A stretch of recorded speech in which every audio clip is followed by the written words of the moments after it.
Como funcionam as válvulas de expansão termostática?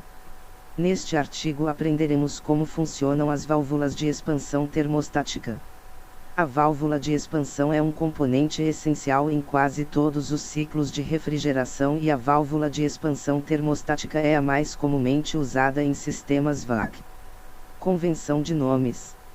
O nome correto para este tipo de válvula é válvula de expansão termostática, porém, muitas vezes é abreviada para válvula de expansão térmica e tem a sigla TXV ou às vezes TIV. Onde encontrar a válvula de expansão termostática? O TXV é usado em muitos sistemas de refrigeração, desde simples unidades split até chillers. Pequenas unidades de refrigeração, como geladeiras domésticas, normalmente não usam uma válvula e, em vez disso, usam um capilar de orifício fixo.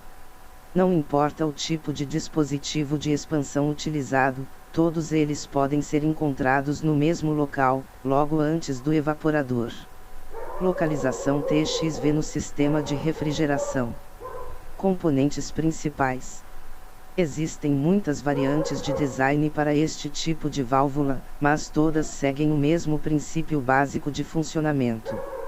Dentro da válvula de expansão você normalmente encontrará os seguintes componentes principais. O corpo da válvula contém os componentes e possui um orifício interno para restringir o fluxo do refrigerante. O diafragma, que é um material forte, fino e flexível, normalmente metal, que pode flexionar para aplicar pressão ao pino.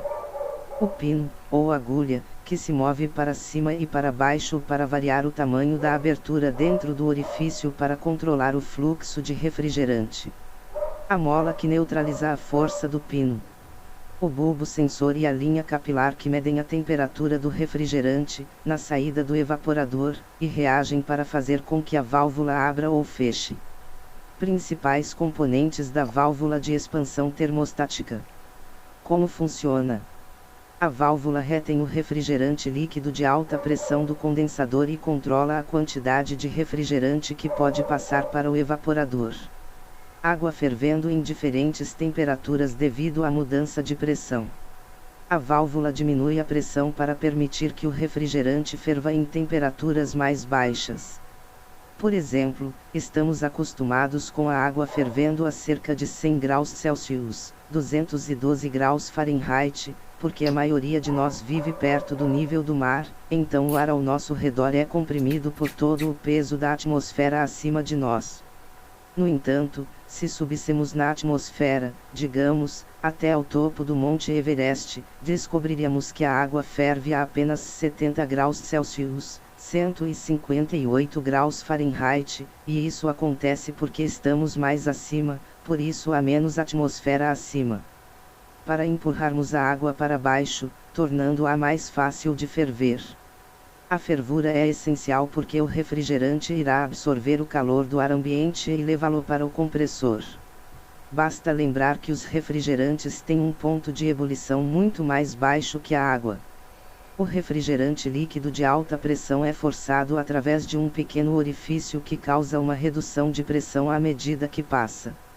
Durante esta redução de pressão, parte do refrigerante irá vaporizar e o restante permanecerá líquido. É semelhante a um bico de pulverização de garrafa de água. Quando você puxa o gatilho, a água de alta pressão é forçada através do pequeno orifício para um ambiente de pressão muito mais baixa. Isso faz com que a água se torne parte líquida e parte vapor. Válvula de expansão do bico de pulverização. Esta mistura de refrigerante líquido/vapor é pulverizada no evaporador, onde absorverá o calor do ar ou água que circunda o tubo. Neste exemplo, um ventilador sopra ar através do evaporador. Animação da válvula de expansão termostática. À medida que o refrigerante passa pelo evaporador e é exposto a mais energia térmica, ele sofrerá uma mudança completa de fase e se tornará um vapor saturado no final da serpentina do evaporador. Durante esta mudança, haverá pouca ou nenhuma mudança de temperatura devido ao calor latente. Em vez disso, aumentará em entalpia e entropia. O refrigerante continuará a captar energia térmica e, Quando fizer isso após a mudança de fase, começará a aumentar de temperatura. Isso superaquece o vapor refrigerante.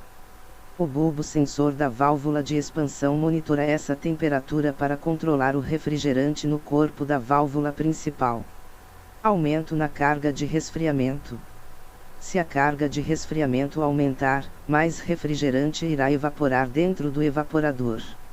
Isto fará com que o superaquecimento aumente, o que significa que a temperatura do refrigerante aumentará na saída do evaporador. A temperatura de superaquecimento precisa permanecer dentro dos limites projetados.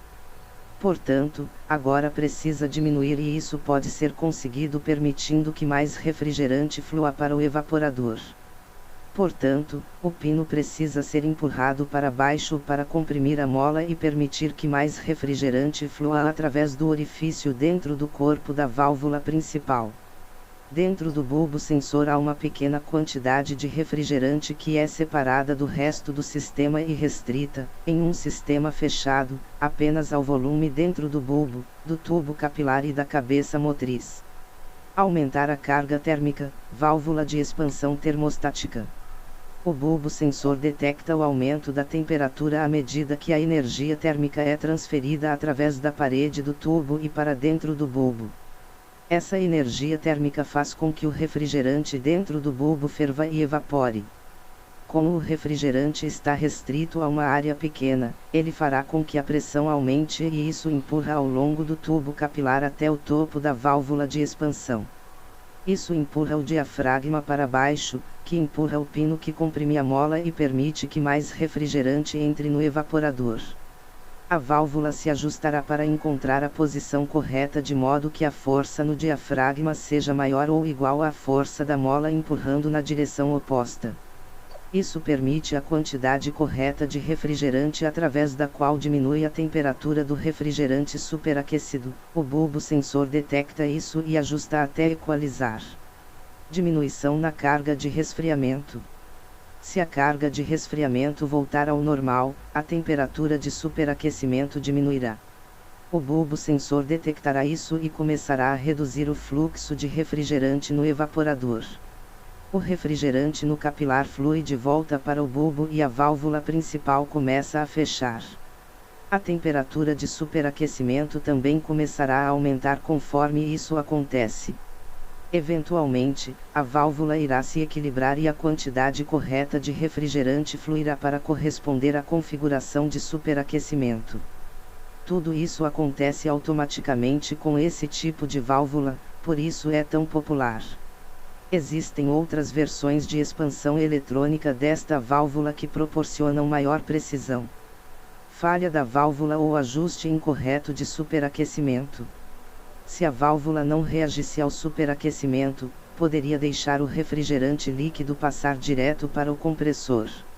Os compressores odeiam isso porque os líquidos não podem ser comprimidos facilmente.